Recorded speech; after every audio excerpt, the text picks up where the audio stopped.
చిన్నారి పెళ్లి కూతురు సీరియల్ తోని గటు హిందీ ఆడియన్స్ తో పాటుగా గిటు తెలుగు ఆడియన్స్ లను కూడా బుట్టలేసుకున్నది మన అవిక గోరు. ఇక ఈమె ఆ సీరియల్ తోని చైల్డ్ ఆర్టిస్ట్ లెక్క సత్తా చాటుకున్న తర్వాత బుల్లి తెర మీదనే కాకుండా వెండి తెర మీద కూడా సైన్మాలతోని ఎంట్రీ ఇచ్చింది. తెలుగులో మొదటి సైన్మా ఉయ్యాల జంపాల మంచి సక్సెస్ అందుకున్న తర్వాత మంచి మార్క్ సైన్మాలతోని అందరినీ అలరించుకుంటూ వచ్చింది. ఇక ఇప్పుడు తాజాగా ఈ అమ్మడు వెబ్ సిరీస్ లతోని హడావిడి చేస్తున్నదంట. మళ్ళీ ఇప్పుడు ఇంతకు ముందుకు ఉన్న లుక్ గిట్లా మార్చి ఇక మంచిగా స్లిమ్ గా తయారయ్యి వెబ్ సిరీస్ లాగా అనిపించి ఛాన్స్ల మీద ఛాన్స్లు అందుకుంటున్నదంట.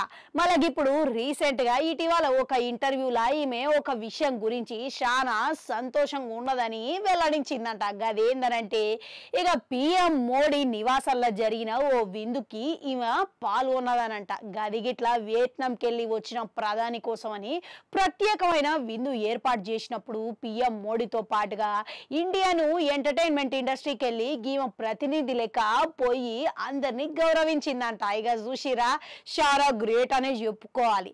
మళ్ళీ ఇప్పుడు గిది ఆగస్టు మొదటి వారంలో ఈ వేడుక జరిగిందని ఇటీవలనే ఓ ఇంటర్వ్యూలో వెల్లడించిందంట. ఇక పిఎం మోడీతో పాటుగా విందు చేసి గౌరవించడం అనేది నాకు చాలా సంతోషం కలిగించింది. మళ్ళీ ఈ అవకాశం చాలా తక్కువ మందికి వస్తుంది. కానీ ఇట్లా మొదటిగా నాకు కాల్ వచ్చినప్పుడు నేను ఫేక్ కాల్ ఏమో అనుకున్నా. ఇక చాలా మందికి ఇట్లా వస్తాయి కదా అని ఎప్పుడైతే మెయిల్ వచ్చిందో ఇక అప్పుడు చూసి నేను షాక్ తిన్నా. ఇక ఆ తర్వాత ముందుగా స్కిప్ చేయాలని అనుకున్నా కానీ నాన్న ఇచ్చిన ధైర్యంతో నేను అక్కడికి పోయి పాల్గొన్నా అని అంటున్నది. ఇక నటిగా ఇక నేను సరైన బాటలో ఉన్నానంటే ఇప్పుడు అర్థమైంది అని అంటున్నది.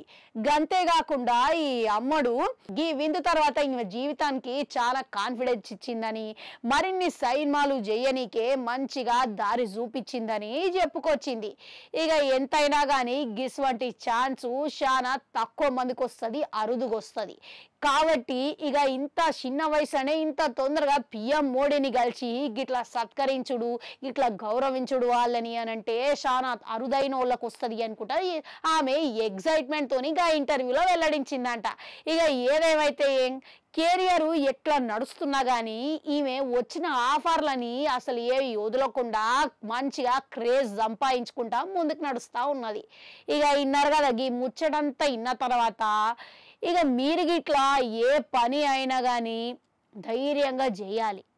ఇక ధైర్యంగా చేసేటందుకు గిదే స్ఫూర్తిని కలిగించాలి. ఎందుకనంటే గిస్ వంటివి ఇన్న తర్వాత గిస్ వంటి లెక్కలు చూసిన తర్వాత ఏమనిపిస్తుంది అనంటే ఇక మనం స్వయం కృషితోని ఇక పోరాడి ఖచ్చితంగా విజయం సాధించాలనే సంకల్పంతో ఉంటే ఎంత ఎత్తుకైనా పోగలము. దానికి ఇదే నిదర్శనం అని చెప్పుకోగా ఇక మీరు చేసే ప్రతి పనిలా ధైర్యంతో ముందుకు నడవాలని కోరుకుంటా. మళ్ళా కలుద్దాం.